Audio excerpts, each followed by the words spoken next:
ابن ملجم نے حیدر کو مارا، روزے دار و قیامت کے دن ہے۔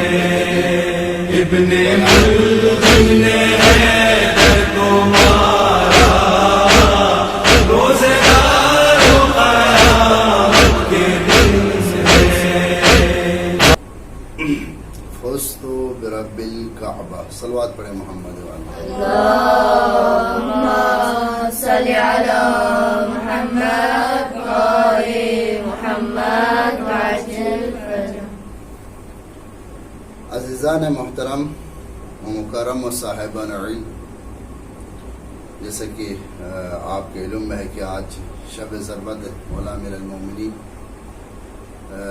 اعمال الحمدللہ ہم نے مکمل کی ہیں، اور آج مولا امیر المومنین کی سیرت پہ کچھ پہلو پہ بحث مباحثہ ہم کر رہے ہیں کہ مولا امیر المومنین عبادت خداوندی سے کتنے لگاؤ اور محبت، عشق، اس حد تک عشق میں۔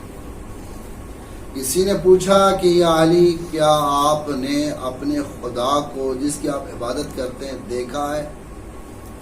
مولا نے بڑا خوبصورت جملہ کہا کہ مولا نے کہا کہ میں اس خدا کی کبھی بھی عبادت نہیں کی جس کو میں نے نہ دیکھا ہو۔ لوگ پریشان ہو گئے کہ مولا نے اس کا مطلب دیکھ رہے ہیں۔ فوراً مولا نے کہا میں نے اس دو آنکھوں سے، جو ظاہری آنکھ سے اپنے رب کی عبادت نہیں کی، بلکہ کیا ہے، باطنی آنکھوں سے میں نے اپنے رب کی کیا ہے عبادت کی ہے، دیکھا ہے۔ دیکھیں اللہ تعالی نے جب انسان کو خلق کیا، ما خلقت الجن والانس الا لیعبدون، ہم نے انسانوں کو، جنوں کو خلق نہیں کی مگر میری عبادت کے لیے۔ تخلیق انسان کی جو ہدف، مقصد، وہ اللہ تعالیٰ کی کیا ہے، عبادت ہے۔ اور اتنی چاہت ہے کہ وہ رب کریم، وہ ذوالجلال اپنے بندوں سے جتنی چاہت شاید والدین اپنی اولاد سے نہیں کرتے۔ مختصر کر رہا ہوں کہ کتنی چاہت ہے۔ ہم تو کہتے ہیں کہ نہیں، والدین اپنی اولاد سے محبت کرتے ہیں، اور ہماری ذہن میں یہ ہے کہ والدین شاید محبت کرتے ہیں اولاد سے، لیکن وہ رب کریم اور رحمان اور رحیم شاید اپنی بندوں سے محبت اتنے نہ کرے جتنے والدین۔ ہمارے ذہن میں یہ ہے، لیکن اگر دیکھا جائے تو وہ رب کریم اتنا رحمان ہے، اتنا رحیم ہے اپنے بندوں سے، جتنا رحمان رحیم اور والدین اپنے اولاد سے نہیں ہیں۔ مثال سے میں واضح کرتا ہوں۔ دیکھیں، ماں شکم میں 9 ماہ ایک بچے کو رکھتی ہیں، اتنی اس کی حفاظت کرتی ہیں، بھوک پیاس خطرے چیزوں سے ہر وہ چیز کھاتی ہیں جو اس کے شکم میں جو اولاد ہے، بچہ ہے، اس کے لیے فائدہ مند ہو، اور جو وہ چیزیں نہیں کھاتی کہ جو اس شکم میں بچے کے لیے کیا نقصان دہ۔ اتنی اس کی احتیاط کر کے 10 ماہ کے بعد یہ بچہ جب دنیا میں آتا ہے تو پھر 2 سال تک یہی مادر، یہی ماں اس کو اپنے گود میں رکھ کر اس کو دودھ پلاتی ہیں، اور اس کو ٹھنڈ سے بچاتی ہیں، گرمی سے بچاتی ہیں، اور ہر طرح کے آرائش اس کے لیے مہیا کرتی ہیں۔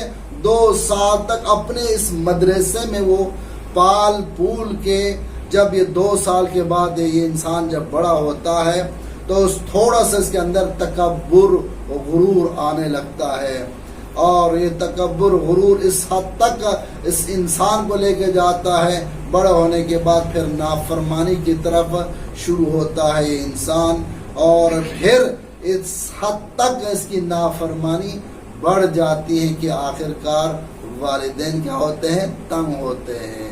ٹھیک ہے، پھر کیا ہوتے ہیں، والدین اتنا اسے تنگ اور اس کی کرتوت سے، کردار سے، اس کے اخلاق سے اتنا تنگ، آخرکار ہم اگر پاکستانی تو فوراً کے اخباروں میں لکھ دیتے ہیں میں نے اپنے اس اولاد کو آگ کر دیا، گھر سے باہر نکال دیتے ہیں۔ لیکن ذرا آپ دیکھیں ہم اپنے رب کریم کے بارے میں دیکھیں، اتنا گناہگار ہونے کے باوجود اللہ تعالیٰ کے اس دسترخوان پہ ہم کھا بھی رہے ہیں، پی بھی رہے ہیں، وہ رزق بھی عطا کر رہا ہے، اور ہر اس انسان کے لیے تمام سہولیات اللہ تعالیٰ پورا کرنے کے باوجود ساری زندگی ہم اللہ کے دسترخوان پہ کھاتے بھی ہیں، پیتے بھی ہیں۔ کبھی اللہ نے کہا وہ اڑ جا میرے بندہ میرے دسترخوان سے، تو قابل ہی نہیں ہے، کبھی آگ کیا ہے؟ نہیں، آگ نہیں کیا۔ وہ رب کریم اتنا انتظار میں ہوتا ہے کہ شاید کہ آج ہے پلٹ کے آج ہے میرے دربار میں، میرے بارگاہ میں یہ پلٹ کے آج ہے۔ آج یہ دو فرشتے ہیں نا ہمارے دائیں طرف اور بائیں طرف، یہ جو دائیں طرف جو فرشتہ ہے وہ انسان کی اچھائیاں لکھتا ہے، جو بائیں طرف جو فرشتہ ہے وہ انسان کی برائیاں لکھتا ہے۔ روایات میں ہے کہ اگر کوئی انسان اچھائی کی طرف سوچتا ہے، ابھی اچھائی نہیں کی ہے، اس نے قدم نہیں اٹھایا ہے، اس کے پاس ابھی استطاعت نہیں ہے، اس نے کوئی اچھائی کے لیے قدم اٹھایا ہے، سوچا ہے، تو فوراً اللہ حکم دیتا ہے اس دائیں طرف والے فرشتے کو، میرا فرشتہ فوراً اس کے نام اعمال میں اچھائی لکھے، کیونکہ بندہ اچھائی کے لیے سوچ رہا ہے، کوئی اچھا کام کے لیے سوچ، فوراً لکھے اس کے نام اعمال میں۔ لیکن جو بائیں طرف جو فرشتہ جو ہمارے برائیں لکھتے ہیں، ٹھیک ہے، یہ انسان، یہ گناہگار انسان اس برائی کام کو کرنے کے باوجود بھی نہیں لکھتا۔ اللہ کہتے ہیں ہاں فرشتہ ابھی لکھنا نہیں ہے، شاید یہ میرا بندہ کیا ہے توبہ کرے، شاید میرا بندہ پلٹ کے، شاید میرے بندہ میرے سامنے جھک جائے۔ فوراً جس طرح دائیں طرف والا فرشتہ لکھتے ہیں بائیں والا فرشتہ نہیں لکھتے، روایات میں نہیں لکھتے ہیں، یہاں تک کہ انتظار کرتا ہے، انتظار کرتا ہے، انتظار کر، یہاں تک یہ مرنے کے قریب تک انتظار کرتا ہے۔ جب نا امید ہوتا ہے یہ انسان، پلٹ کے نہیں آتا اور اللہ کے دربار میں بارگاہ الہی میں جھکتا نہیں، نا امید ہونے کے بعد پھر یہ کیا فرشتہ اس کے گناہ کو اس کے نام اعمال میں لکھ دیتا ہے۔ لیکن اس حد تک اللہ تعالیٰ اپنے اس بندے سے پیار کرتا ہے۔ مولا امیر المومنین نے بڑا خوبصورت جملہ کہا تھا، واللہ مجھے جنت میں بیٹھ کر اللہ کی عبادت کرنے سے زیادہ علی کو مسجد میں بیٹھ کر اللہ کی عبادت کرنا بہت زیادہ پسند ہے۔ اللہ کیوں؟ اس لیے کہ جنت میں بیٹھ کر اگر علی عبادت کریں تو شاید میرا نفس خوش ہوتا ہے، لیکن اگر میں مسجد میں بیٹھ کر علی اللہ کی عبادت کریں تو میرا رب خوش ہوتا ہے۔ میں چاہتا ہوں ہمیشہ علی اپنے آپ کو، یعنی میرا جو نفس کی خوشی کو میں نے مقدم نہیں رکھا ہے، بلکہ میرا رب کی خوشی کو میں ہمیشہ بھی علی کیا ہے اس کو مقدم رکھا ہے۔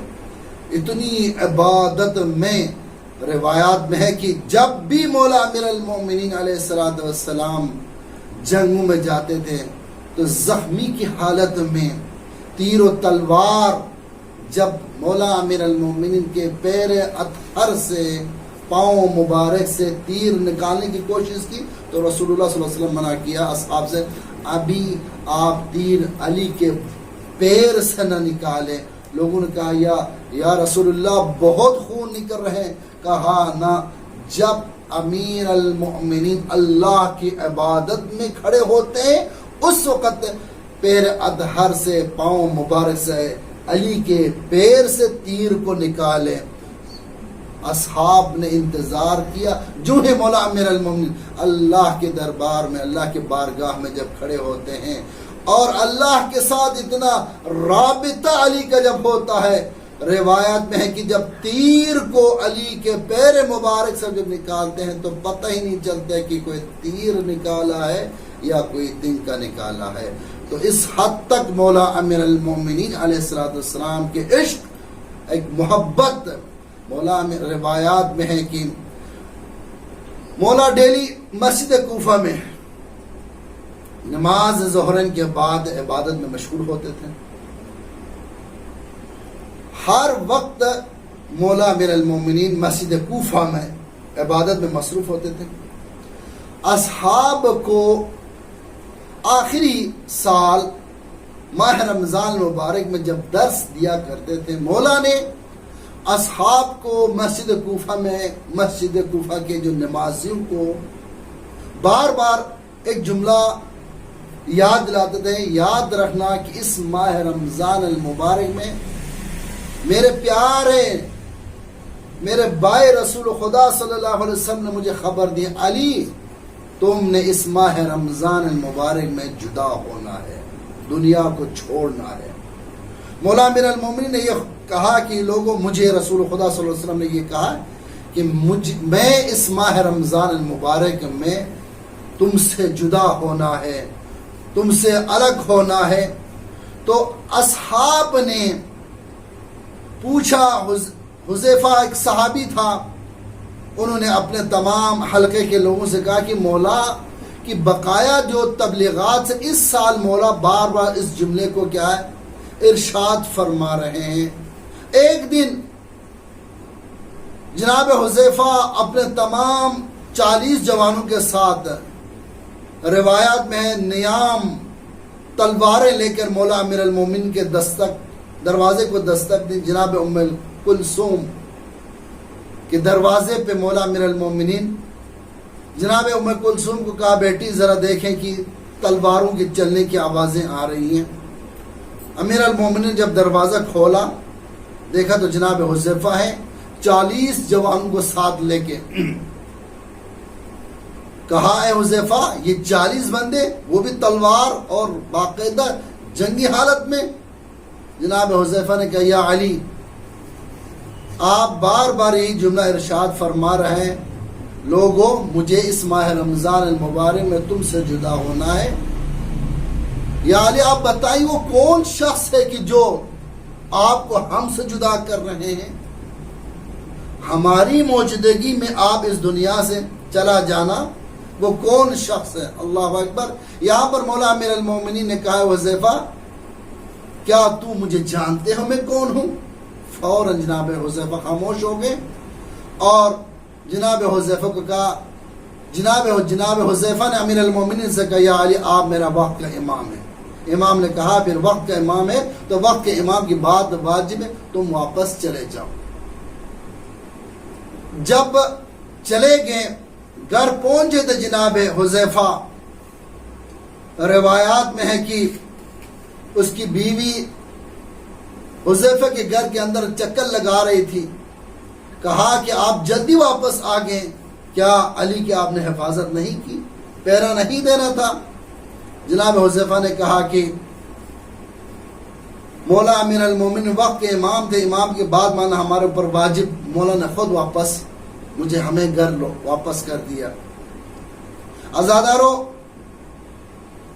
جناب حذیفہ تلوار رکھ دی گھر میں اور جب سونے لگے تو آدھی رات کو مسجد کوفہ سے آواز آتی ہے، اللہ اکبر، الا قد قتل امیر المومنین فی مسجد کوفہ.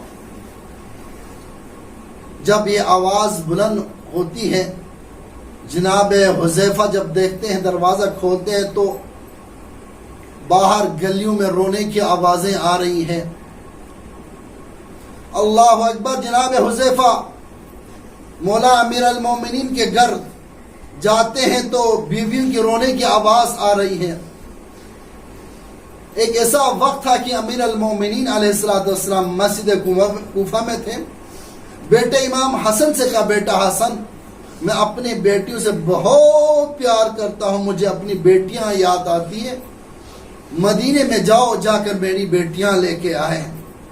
لیکن حسن یاد رکھنا، علیکن باللیل، جب تم میری بیٹیوں کو لے کے آئے اس وقت رات کو لے کے آنا، دن کو نہیں لے کے آنا. امام حسن علیہ السلام نے جناب ام کلثوم رقیہ، جناب زینب سلام اللہ علیہ، جناب عباس، جناب حسین، ان سب کو جب لے کے آئے اور رات کو مسجد کوفہ کے بارڈر پہ جب پہنچے تو مولا امام حسن علیہ السلام نے ان تمام کو وہاں پر رکھ کر مسجد کوفہ میں جب آئے تو مولا امیر المومنین نے یہ جملہ کہا، بیٹا حسن آپ پہنچے ہیں لیکن بیٹا یاد رکھنا کہ میرے بیٹیوں کو بازار میں دن کو نہیں لے کے آنا، رات کو لے کے آنا۔ یہاں تک کہ مولا امیر المومنین خود تشریف لے کے جاتے ہیں مسجد کوفہ کے بارڈر پہ، احاطے پہ، حدود پہ، اور مولا حسن سے فرماتے بیٹا حسن زینب کے جو گھوڑے کا جو رسی ہے وہ میرے ہاتھ میں تھام لیں۔ ازادار اور روایت میں ہے کہ زینب کے گھوڑے کی جو اماری کی جو رسی مولا امیر المومنین نے لی، تھوڑا سا چلتے وقت کہا بیٹی زینب اماری کا ذرا پردہ تو ہٹا لے۔ زینب نے ہٹا لی۔ کہا بابا جان ارشاد فرمائے، کیا فرما رہے؟ کہا بیٹی یاد رکھنا یہ مسجد کوفہ کا پہلا چوک ہے۔ اللہ اکبر۔ تھوڑی دیر جانے کے بعد پھر کہا بیٹی ذرا اماری کا پردہ تو ہٹا لیں۔ جناب زینب نے پھر ہٹا لی۔ کہا بیٹا یہ دوسرا چوک ہے، تیسرا چوک ہے۔